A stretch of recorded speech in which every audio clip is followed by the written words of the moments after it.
Osteoporosis ని తరచూ నిశ్శబ్ద వ్యాధి అంటారు. ఇది ఎముకలను బలహీనపరుస్తుంది. ఒక్కసారిగా ఎముక విరిగే వరకు ఎటువంటి స్పష్టమైన లక్షణాలు కనిపించవు. ప్రపంచవ్యాప్తంగా సుమారు 200 మిలియన్ మహిళలు ఈ వ్యాధితో బాధపడుతున్నారు. మరియు పురుషుల కంటే స్త్రీలలో ఈ వ్యాధి వచ్చే అవకాశం 4 రెట్లు ఎక్కువ.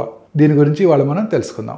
మన దేశంలో 50 ఏళ్లు పైబడిన ప్రతి 3 మహిళల్లో ఒకరు ఈ ఆస్టియోపోరోసిస్తో జీవిస్తున్నారు. మెనోపాజ్ తర్వాత ఈస్ట్రోజన్ స్థాయిలు తగ్గడంతో ఈ ప్రమాదం పెరుగుతుంది. తక్కువ కాల్షియం, ప్రోటీన్ తీసుకోవడం, విటమిన్ డి లోపం, కదలిక లేని జీవనశైలి, ధూమపానం మరియు మద్యపానం కూడా దీనికి కారణం అవుతాయి. తుంటి, వెన్నెముక మరియు మణికట్టు ఎముకలు విరిగే సందర్భాలు సర్వసాధారణం. ఇవి దీర్ఘకాలిక వైకల్యానికి దారితీయవచ్చు.